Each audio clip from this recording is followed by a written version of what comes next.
नमस्कार। सच्ची कहानी में आपका स्वागत है। हमारी आज की कहानी है मैं बुढ़ापे में सम्मान से रहना चाहती हूँ। अरे माँ, आप तो जानती हैं कुछ दिनों में हमारा बच्चा इस दुनिया में आने वाला है और इसी समय हमारी काम वाली भी अपने गांव चली गई हैं। बोलकर गई हैं कि 2 महीने बाद आऊंगी। अब इतनी जल्दी तो कोई नई नौकरानी भी नहीं मिलेगी और आप भी भाई के पास दिल्ली जाकर बैठ गई हैं। ममता ने परेशान होते हुए अपनी माँ से कहा तो माँ बोली, अरे तो इसमें परेशान होने वाली कौन सी बात है? कोई नई नौकरानी ढूंढने की जरूरत नहीं है। तेरी सासू माँ है ना, वह किस दिन काम आएगी। अभी समधन जी है ना, और फिर तू तो उन्हें दादी बनाने जा रही है। इतना तो कर ही सकती है ना। वह तुम्हारे लिए जब तक जरूरत हो तब तक काम करवाना, फिर उन्हें भेज देना अपने घर। अपनी माँ की इन बातों को सुनकर माया की आंखों में चमक आ गई। माँ, यह तो बहुत अच्छा आइडिया दिया तुमने। शाम को जब उसका पति घर आया तो ममता मायूसी का मुखौटा लगाए उसे चाय देने लगी। अरे ममता, क्या हुआ? उदास क्यों हो? मैं सोच रही थी कि आपकी माँ बाबूजी को कुछ समय के लिए यहाँ बुला लेते हैं, लेकिन पिछली बार जो हुआ था उसकी वजह से कहीं सासू माँ नाराज तो नहीं है? अरे नहीं, मैं अपने माँ बाबूजी को अच्छे से जानती हूँ। हमारे बुलाते ही दौड़ते चले आएंगे दोनों। अरे जी, सुनते हो? आज रवि का फोन आया था। सविता जी ने चिल्लाते हुए कहा तो आनंद जी की तो जैसे खुशी का ठिकाना ही न रहा। अच्छा, इतने दिनों बाद, चलो याद तो किया उसने। क्या कहता था? ठीक है तो सब दरअसल बहू की डिलीवरी का समय नजदीक आ रहा है ना, तो अपने घर बुला रहा था। हम दोनों को बेटे से बात करके सविता जी को खुशियाँ 7वें आसमान पर थीं, लेकिन अचानक ही सविता जी पिछली बातों को याद करके उदास हो गईं। दरअसल 1 वर्ष पहले सविता जी और आनंद जी अपने बेटे बहू के घर कुछ दिन बिताने के लिए गए थे। उनकी बहू ममता जान चुकी थी कि उसकी सास बिल्कुल सीधी सादी है। उसने इस बात का फायदा उठाना शुरू कर दिया। सारा दिन बिजी रहने का बहाना करती और सारा काम अपनी सासू माँ पर ही डाल देती। यह देखकर आनंद जी को अच्छा नहीं लगा तो बहुत से बोले, बहू, तुम्हारी सास की उम्र हो गई है, थक जाती है, थोड़ा सा काम तुम भी करा दिया करो।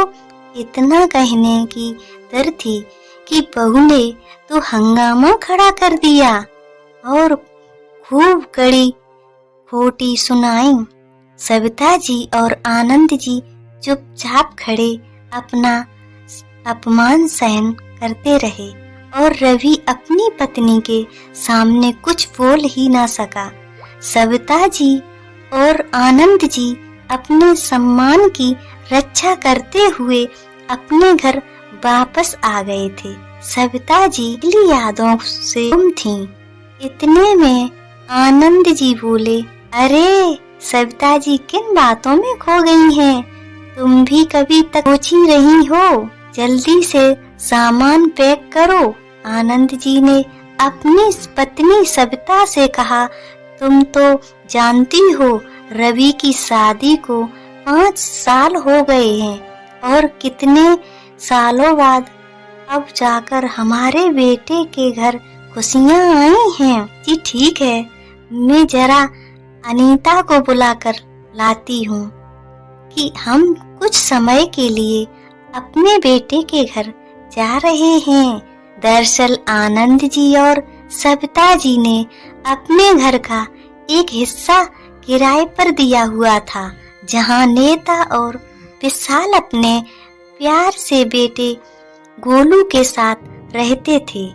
वे दोनों घर पर ही टिफिन सर्विस का काम करते थे।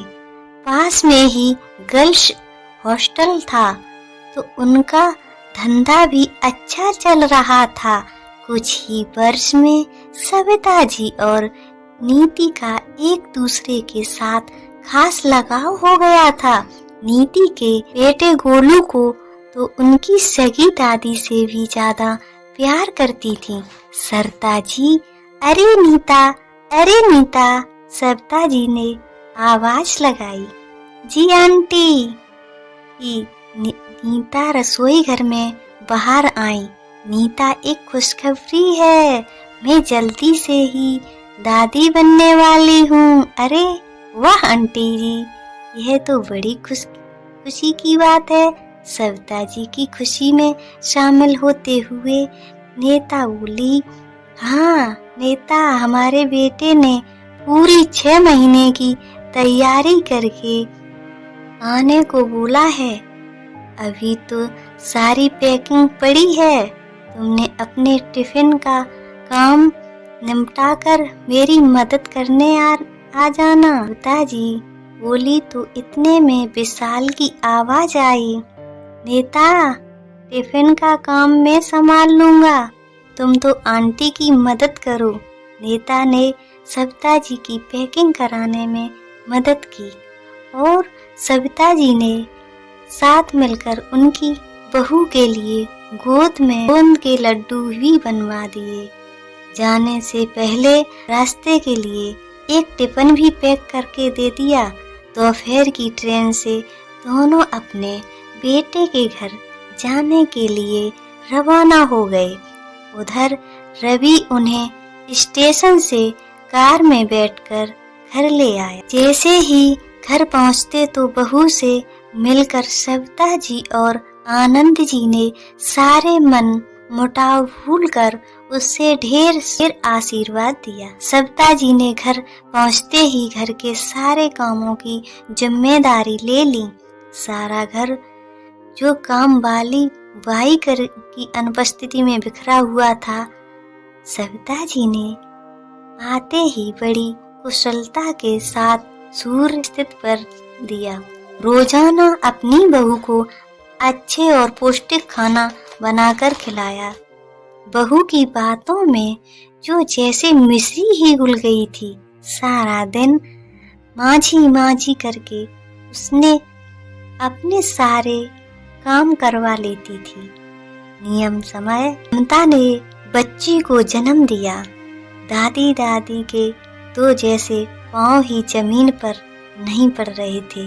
अजी यह तो बिल्कुल मुझ पर गई है, सविता जी ने पोती को देखते हुए बोली। जी नहीं, मेरी पोती के नैन नक्शा तो बिल्कुल मेरे जैसे हैं। अरे ने तो मुझे गीला कर दिया। आनंद जी बच्ची को सविता जी को देते हुए बोले। सभी लोग ठाके लगाकर हंसने लगे। बच्ची होने के बाद सविता जी ने बहू की खूब सेवा की। बच्ची का ख्याल रखना, रसोई घर का काम और बहू के लिए अलग से खाना पकाना।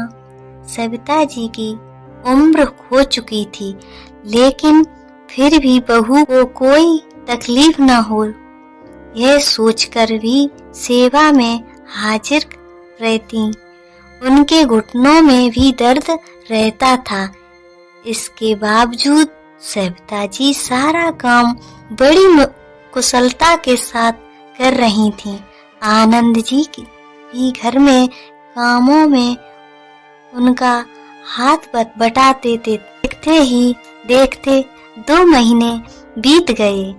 बच्चों के लाड़ दुलार में सविता जी और आनंद जी का समय कैसे बीत गया पता ही न चला।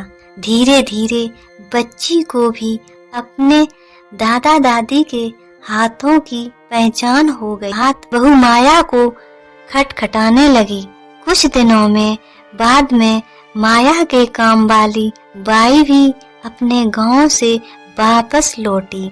सविता जी के मना करने पर भी उसने यह दहली देते हुए उसे काम पर बुला लिया कि माँ जी दिन भर काम करके और बच्ची को संभाल कर थक जाती हैं। एक दिन जब सविता जी बच्ची को चम्मच से दूध पिला रही थीं, तो बच्ची ने थोड़ी खांसी करते हुए उल्टी कर दी। बस फिर क्या था, माया को तो जैसे बहाना मिल गया अपनी सासू माँ पर का। माया और रवि ने बच्चे की सारी जिम्मेदारी आया को दे दी, लेकिन सविता जी का मुंह तो बच्ची में ही अटका हुआ था। इसलिए ममता बरस कभी कभी बच्ची को उठा लेती थी। एक दिन जब बेटा बहू बाहर गए थे तो बच्ची को आया को देकर गए। बच्ची लगातार रोए जा रही थी। आया उसे चुप कराने की कोशिश करती, लेकिन बच्ची का रोना बंद नहीं हो रहा था। सविता जी से बच्ची का रोना देखा नहीं गया और आया के हाथ से बच्ची को ले लिया और उसकी नाभि पर हींग लगाने लगी। बच्ची चुप हो गई और दादी का स्पर्श पाकर मुस्कुरा दी।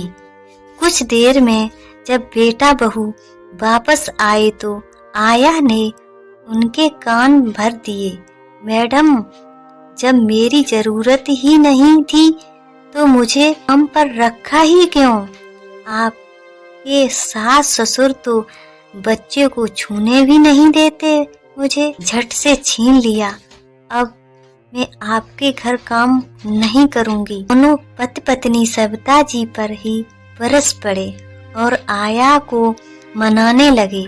सविता जी और आनंद जी अपमान का घूंट पीकर रह गए। करते भी क्या, बच्चे के मुंह में बेटा बहू का घर भी तो तोड़ नहीं आना चाहती थी। सविता जी कमरे में जाकर आंसू बहाने लगी। बहू तो पराए घर से आई थी, बेटा न ही था। अब तो शर्म आती है मुझे उसे अपना बेटा कहते हुए। अब तो यह हाल हो गया था कि सारा दिन बैठकर बच्ची को आया संभालने लगी और बहू अपनी माँ के साथ फोन पर बतियाती रहती और सविता जी पर रसोई घर के सारे काम जिम्मेदारी में पड़ गई। यहाँ तक कि आया का खाना भी सविता जी को बनाना पड़ता था और आनंद जी अपनी पत्नी की यह हाल देखकर मन ही मन ते रहते। एक दिन बहू ममता ने सासू माँ से कहा, मम्मी जी, मेरी कुछ सहेलियां घर पर आ रही हैं तो उनके लिए कुछ स्नैक्स वगैरह का इंतजाम कर देना और चाय कॉफी भी बना देना। शाम को जब बहू की सहेलियां घर आईं तो पूरे आदर सम्मान के साथ सविता जी ने उन्हें बिठाया। अपने हाथों के बने लजीज स्नैक बनाकर खिलाए। उनके खूब आओ भगत की और रसोई घर में जाकर बर्तन साफ करने लगी। लेकिन अचानक उन्होंने जो सुना उन्हें अपने कानों पर यकीन नहीं हुआ। बहू की सहेलियां उन्हें कह रही थीं, माया, तुझे काम वाली बाई तो बहुत अच्छी मिली हुई है। चीज खाना बनाती हैं, कितनी पगार देती हैं। हमारे लिए भी काम वाली बाई ढूंढ दो। ऐसा सुनकर ममता पड़ी, लेकिन उसे इतना भी ना कहा गया कि यह नौकरानी नहीं बल्कि उसकी सासू माँ है। थोड़ी देर बाद सविता जी अपने हाथ धोकर अंदर आईं और शव के साथ बैठ गईं। बहू की सहेलियां कुछ शक पका गईं तो सविता जी बोली, आप लोगों जानकारी के लिए बता दूं कि मैं कोई नौकरानी नहीं बल्कि आपकी सहेली की सासू माँ हूँ। आपकी सहेली ने आपको बताया नहीं तो सोचा मैं ही बता दूं। सारी सहेलियां चौंक गईं और हैरानी से माया की तरफ देखने लगीं। सविता जी बोली, बहू, माना कि घर में नौकरानी रखना हमारे लिए सिंपल है, लेकिन अपनी ही सास को नौकरानी करार देना कहाँ का स्टेज है। बहू की भौएं तन गईं। समय तो वह चुप रही, लेकिन अपनी सहेली के जाने के बाद उसने हंगामा खड़ा कर दिया। माँ पिताजी के लिए हैरानी की बात तो यही थी कि उनका अपना बेटा भी उनका पक्ष नहीं समझ पा। माँ इतनी छोटी सी बात पर गड़ बनाने लगी, क्या जरूरत थी? आपको रवि बोला। आनंद जी जो आज तक अपने बच्चों के मोहवश अपना मुंह बंद किए बैठे थे, आज अपना धीरज खो बैठे थे। छोटी सी बात तुम्हारी माँ को यहाँ नौकरानी की संज्ञा दे दी गई और तुम्हारे ये छोटी सी बात लगी। माफ करना बेटा, आज तक हम सब कुछ चुपचाप सहन कर रहे थे और अब अपनी सर से ऊपर जा चुका है। अब यदि हम दोनों इस घर में एक पल के लिए भी रुको तो ये मेरी पत्नी का अपमान होगा। कहते हुए आनंद जी अपनी पत्नी के साथ सामान पैक करवाने लगे, यह सोचकर कि कहीं बच्ची का मुंह उन्हें रोक ना ले। दूर से ही देखकर निकल गए। जिस बहू की उन्होंने इतने महीने सेवा की थी, उसी बहू ने बेइज्जती का इनाम देकर उन्हें घर से रवाना कर दिया और उनके अपने बेटे ने उन्हें रोका तक नहीं। आनंद जी और सविता की पहली ट्रेन पकड़कर घर वापस लौट गए। रह रहकर एक ही प्रश्न दोनों को परेशान कर रहा था कि उम्र के इस पड़ाव में जब बच्चों की सबसे ज्यादा आवश्यकता होती है, वे कैसे गुजारा करेंगे। महीने के किराए के अतिरिक्त और कोई कमाई का साधन भी ना तो था उनके पास और सारी जमा पूंजी उन्होंने अपने बेटे की पढ़ाई पर और उसे सेंटल कराने में खर्चा करा दिया था। आनंद जी को तो दिल ही दिल में यह बात कचोट रही थी। घर पहुंचते ही जैसे ही घंटी बजाई, नीता और विशाल के बाहर आने से पहले ही गोलू बाहर आ गया। अरे दादाजी, दादी जी आ गए। आप कहाँ गए थे हमें छोड़कर? नीता ने दरवाजा खोला तो उन दोनों ने गोलू को अपने आकलन में ले लिया। उधर नीता के चेहरे पर उन्हें देखकर खुशी और हैरानी के निषेध भाव थे। वह समझ नहीं पा रही थी कि अंकल आंटी तो 6 महीने का कह गए थे, फिर इतनी जल्दी वापस कैसे आ गए, वह भी सारा सामान लेकर। लेकिन जल्दी ही उनके चेहरे के भाव देखकर वे दोनों सारा मामला समझ गईं। अंकल आंटी हाथ मुंह धोकर फ्रेश हो गए। मैं आपके लिए चाय नाश्ता बनाकर ले आती हूँ, नीता ने कहा तो सभी की आंखें नम हो गईं। जैसे ही अपने कमरे का दरवाजा खोला तो सविता जी को अपना आशियाना पाकर संतोष हुई, लेकिन आनंद जी के दिमाग में रह रहकर वही बातें गूंज रही थीं।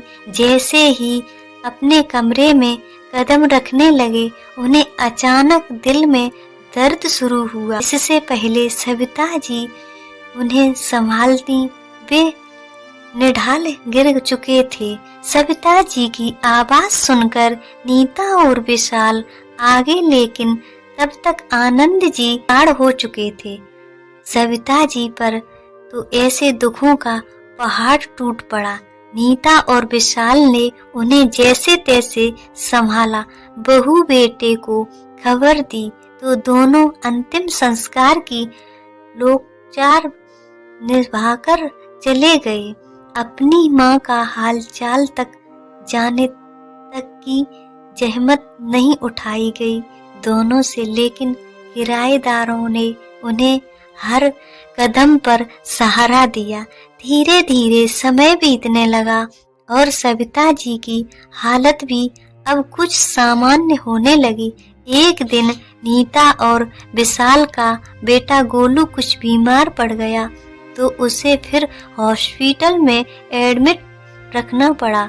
सविता जी को वैसे ही खाना बनाने का शौक था तो नीता की अनुपस्थित में सविता जी ने टिफिन का सारा काम संभाल लिया।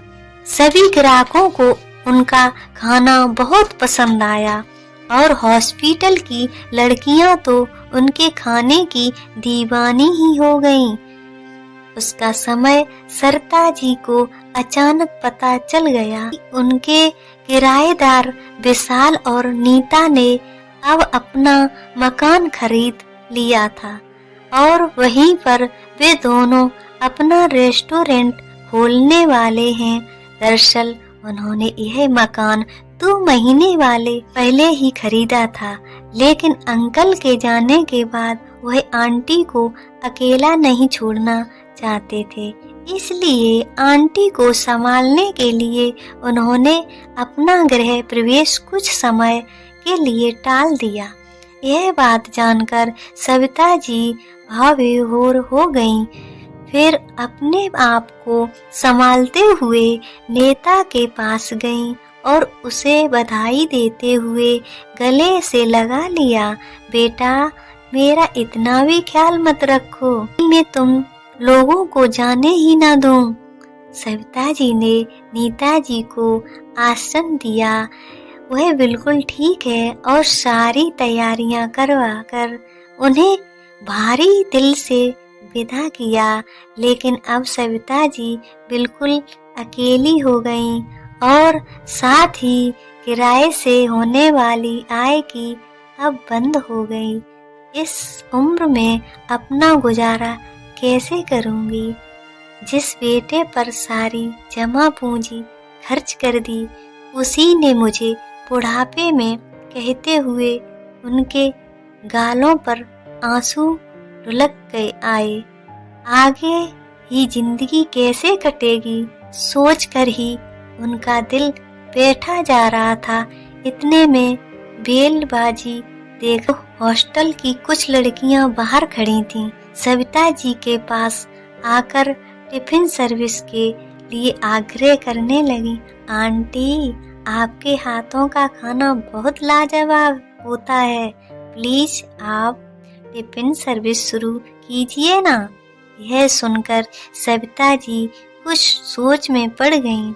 अंदर जाकर अपने पति की तस्वीर के सामने खड़ी होकर बोली, जी यह कैसे संभव है? इस उम्र में नया काम कैसे शुरू करूं? सोचते सोचते उनकी आंखों में चमक आ गई। मन ही मन उन्होंने अपने ही जीवन को नई दिशा देने का निर्णय ले लिया। नीता और विशाल का घर कुछ ही दूरी पर था। नीता को फोन करके उन्होंने अपने घर मिलने के लिए लाया और टिफिन सर्विस शुरू करने में उनकी मदद मांगी। 2 ही दिन में नीता की मदद से सविता जी ने अपना काम शुरू कर लिया और अपनी मदद करने के लिए 2 लड़कियां भी रख लीं, जो सारा दिन भाग दौड़ का काम संभालती थीं। कुछ ही दिनों में सविता जी से इतना लगाव हो गया कि उनके घर पर किराए पर भी रहने लगी। अब सविता जी का अकेलापन बिल्कुल दूर हो गया था। एक दिन से लड़कियों ने सविता जी के खाने की तारीफ करते हुए उनकी वीडियो बनाकर सोशल मीडिया पर डाल दी। देखते ही देखते वीडियो तो जैसे आग की तरह फैल गई और सविता जी के बनाए खाने की चर्चा दूर दूर तक होने लगी। अब तो उनका काम और भी बढ़ गया। उधर उनकी बहू ने जब वीडियो देखी तो उसकी हालत ऐसी हो गई जैसे कांटों में खून नहीं। तुरंत रवि को दिखाते हुए बोली, देखो तुम्हारी माँ के खाने की चर्चा पूरे देश में हो रही है, कितना कमाती होंगी। बाप रे बाप, तुम्हारी नौकरी से तो हमारे घर का गुजारा ही बड़ी मुश्किल से चलता है। अपनी माँ से ही कुछ मदद मांग लो। उनका काम इतना अच्छा चल रहा है तो क्यों ना हम उन्हीं के पास जाकर रहें। और वैसे ही तुम्हारे पिताजी अब नहीं रहे तो मन को भी अकेलापन लगता होगा। यह सब देखकर रवि की हैरानी का ठिकाना नहीं रहा। पत्नी का कहना मानकर रवि अपनी माँ के पास जाने की योजना बनाने लगा। अगले ही दिन दोनों अपनी बेटी के साथ सविता जी के घर पहुंच गए। वह का दृश्य देखकर बहू की आंखें फटी की फटी रह गईं। वहां तो जैसे मेला सा लगा हुआ था। मीडिया वाले माँ जी का इंटरव्यू ले रही थे। यह देखकर दोनों पति पत्नी थोड़ी देर के लिए अलग से खड़े हो गए। अपने आप को आज वह अपने ही घर में अपेक्षित का महसूस कर रहे थे। सविता जी ने तो उन्हें बहुत पहले ही देख लिया था, लेकिन फिर भी उन्हें नजरअंदाज करके अपने काम में लगी रहीं। भीड़ थोड़ी कम होने पर चरणों में गिर गए। सविता जी ने चेहरे पर कोई भावना दिखाते हुए उन्होंने आशीर्वाद दिया। अपनी पोती को इतने दिनों बाद देखकर प्यार किया और फिर अपने काम में लग गईं। इतने में रवि ने पीछे से आवाज लगाई, माँ हमें माफ कर दो, हमसे बहुत बड़ी भूल हो गई। आज से हम आपके पास ही रहना चाहते हैं। सविता जी ने उन्हें देखते हुए कहा, अच्छा, लेकिन मैं तुम्हारे साथ नहीं रहना चाहती हूँ। इस बुढ़ापे में इज्जत के साथ रहना चाहती हूँ। अब यह सब लोग ही मेरा परिवार है, लेकिन मन इस घर पर हमारा भी कुछ हक है। बहू माया ने कहा, हम तो कुछ लोगों का उसी दिन खत्म हो गया था। में और हमारे बाबूजी तुम्हारे घर से बेइज्जत होकर निकले थे।